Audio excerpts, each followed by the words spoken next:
নমস্কার। আজ বসন্ত উৎসব। সকালে বসন্তে উৎসবের অনুষ্ঠান ফেরত মনের গহীনে কোথায় যেন ফাল্গুন মাধুরী তার চরণের মঞ্জিরে মঞ্জিরে এখনো গুঞ্জন করে উঠছে। ফাল্গুন মাধুরী তার চরণের মঞ্জিরে মঞ্জিরে নীল মণিমঞ্জরীর গুঞ্জন বাজায় দিল কিরে। আকাশ যে মৌন ভার বহিতে পারে না আর, নীলিমা বন্যায় শূন্যে উচ্ছলে অনন্ত ব্যাকুলতা। তারি ধারা পুষ্পপাত্রে ভরি নীল নীল মণিলতা। তুমি সুদূরের দুটি নূতন এসেছ নীল মণি, স্বচ্ছ নীলাম্বর সম নির্মল তোমার কণ্ঠধ্বনি। যেন ইতিহাস জালে মাধা নহ দেশে কালে, যেন তুমি দৈব বাণী বিচিত্র বিশ্বের মাঝখানে। পরিচয়হীন তব আবির্ভাব কেন একে জানে, কেন একে জানে এই মন্ত্র আজি মোর মনে জাগে। তাই তো ছন্দের মালা গাঁথি অকারণ অনুরাগে।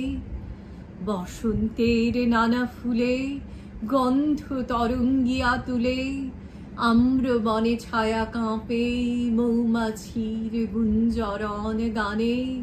মেলে অপরূপ জানা প্রজাপতি কেন একে জানে। আজ বসন্ত উৎসব। বসন্ত উৎসব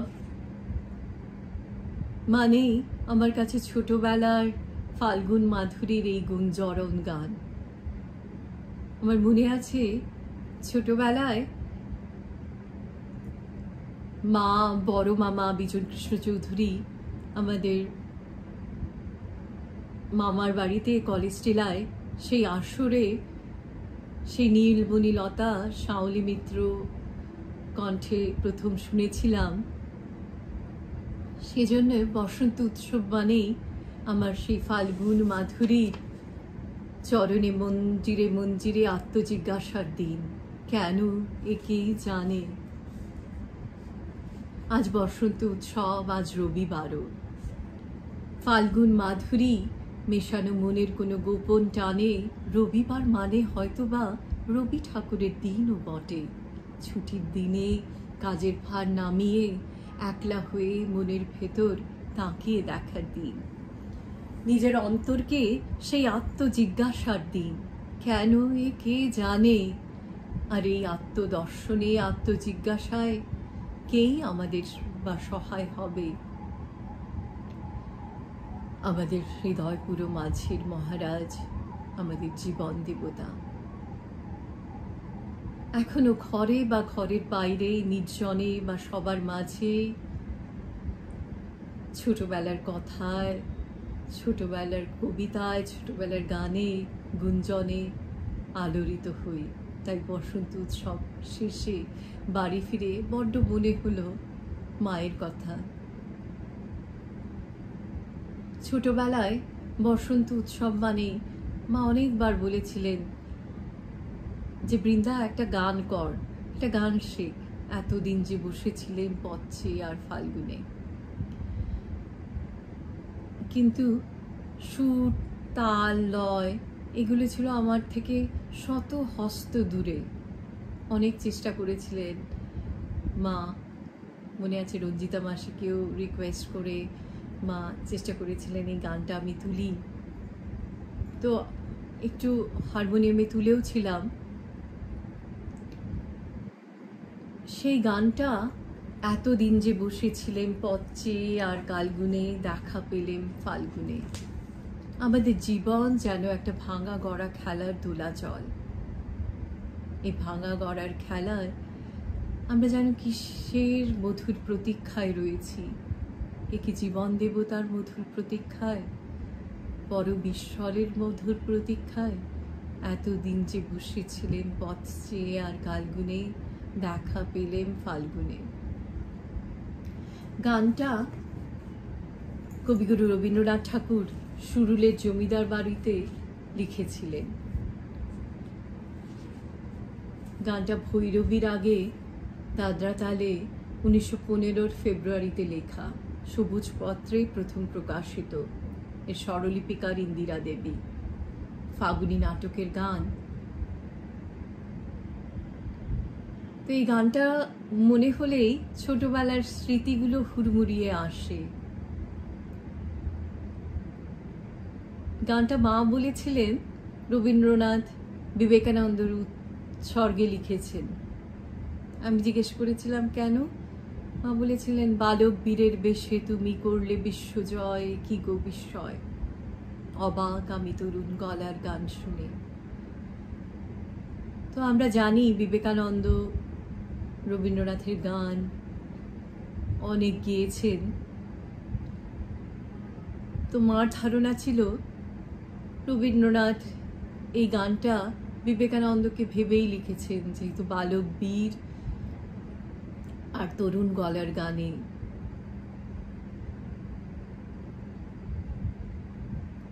তারপর এর সত্যতা, যেটা বিবেকানন্দকে নিয়ে লেখা কিনা, এর সত্যতা কোথাও আমি পাইনি। অনেকবার চেষ্টা করেছি খুঁজে দেখার। তো তাও আমার কাছে এই গানটা বানেই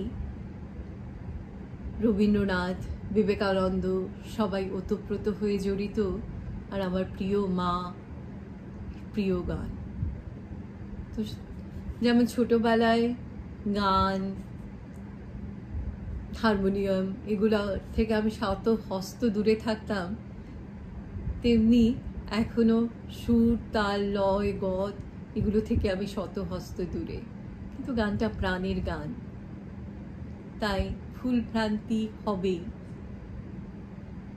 তবুও চেষ্টা করে দেখছি বসন্ত উৎসবে মায়ের একটা প্রিয় গান।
শিশির